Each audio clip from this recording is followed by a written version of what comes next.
If you've ever been on a kickoff call with a director before, you know how stressful it can be to make sure you ask all of the right questions. If you fail to do so, things can unfortunately go sideways.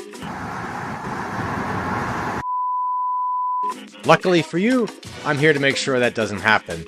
So be sure to stick around to the end as I go over the 13 most important questions you should be asking a director during your kickoff call.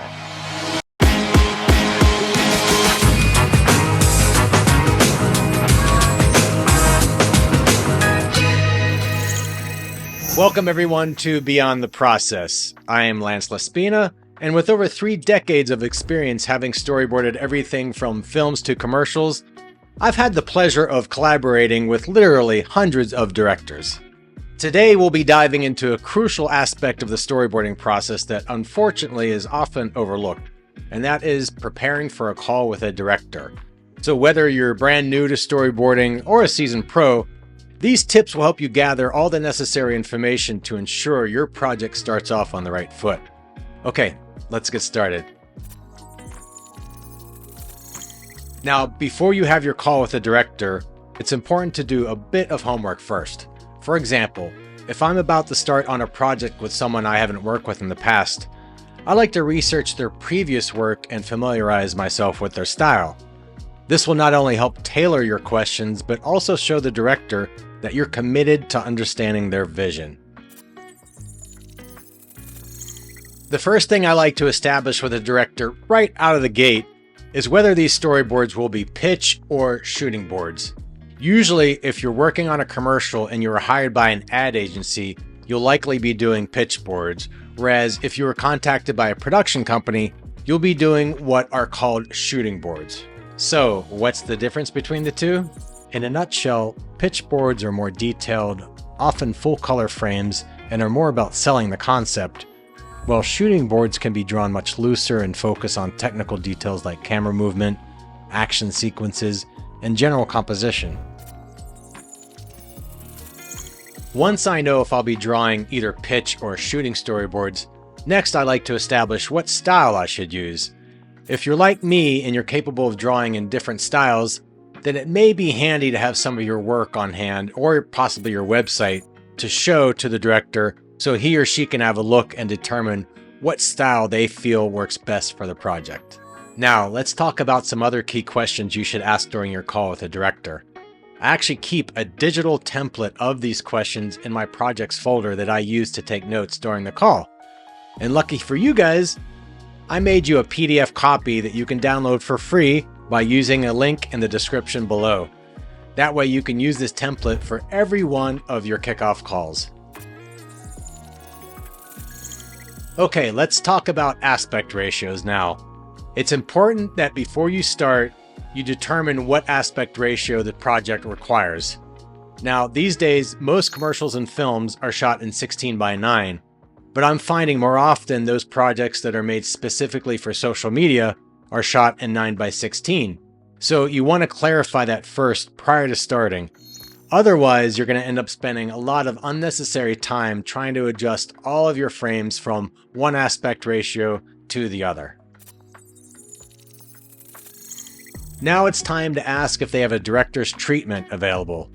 This is a document, usually created by the director, that they use to pitch the project to their client in hopes of securing the gig. This can be a very useful document, as it outlines the director's vision for the project, including themes, tone, and style. Usually the director's treatment is created as either a PDF or a PowerPoint presentation. Trust me when I tell you this one document will tremendously help you both speed up your process as well as keep you properly aligned with the director's vision. Next, inquire both about location and casting photos. These visuals will help you understand the setting and the characters better, in turn allowing you to create more accurate and detailed storyboards. As far as locations are concerned, often the location scout will build a website in which they will post all of their photos. Now personally, I find this resource incredibly handy as it removes any guesswork from the equation. On the subject of actors, sometimes if you're lucky, the director will send you a link to a video from the casting session. Now, I often find these sometimes even more helpful than still photos. The reason why is because you'll get to see each cast member acting out the scene using various facial expressions that you can end up using in your own storyboards. You'll just need to create some screen grabs that you then save to your project's reference folder. When creating your storyboards, it can be essential to know what each character should be wearing. So be sure to ask for any wardrobe references, or at least any thoughts that the director might have on the subject. It's important to remember that wardrobe can significantly impact how your characters are portrayed in the storyboards. Next on the list, find out if the director has any thumbnail sketches or a shot list ready to go. If they don't, it's time to clarify if they expect you to break down the script into shots by yourself. I often work with one particular director who provides me not only with a shot list, but also with his hand-drawn thumbnails, and to be honest, this makes my job so much easier. Thanks to these thumbs, I now have a clear picture exactly the type of shots he wants, including the composition. Here's an example of his thumbnails next to my finished frames.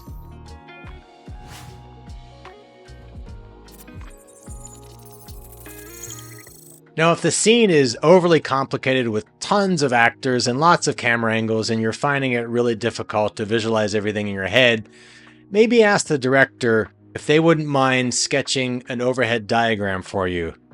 This will help you grasp spatial dynamics and plan your camera angles effectively. To help me figure out how quickly I need to draw, I'll always ask how much time I have to create these boards and when is the absolute drop-dead deadline date. Knowing this information ahead of time allows me to figure out how many frames I need to produce per day in order to stay on pace. If you don't know the deadlines, then you may end up falling behind and fail to turn your work in time for an important production meeting. Trust me, you don't want that to happen. Even after having asked all of these questions, there's still a chance something else might pop up where you need further clarification. So be sure to ask about the director's availability and whether or not they'll be around throughout the day for follow-up questions. Also, be sure to clarify who should receive your storyboards once you have something to share. Will you send just to the director or to all the other team members as well? I mention this because some directors will prefer you share the boards only with them at first until you've refined them to a point where they now feel comfortable to share with the rest of their team. So there you have it, a comprehensive guide to preparing for a call with a director. Remember, being thorough in the initial conversation will help set the stage for a successful storyboarding process. And as a reminder, please use the link in the description below to download a PDF template that contains a list of all the questions that I covered here. If you found this video helpful, I'd greatly appreciate you clicking on the like button. And if you're not already, please consider subscribing to the channel. And if you happen to miss the last couple of videos I made in which I teach you how to properly storyboard camera movement, you can check those out here. See you next time.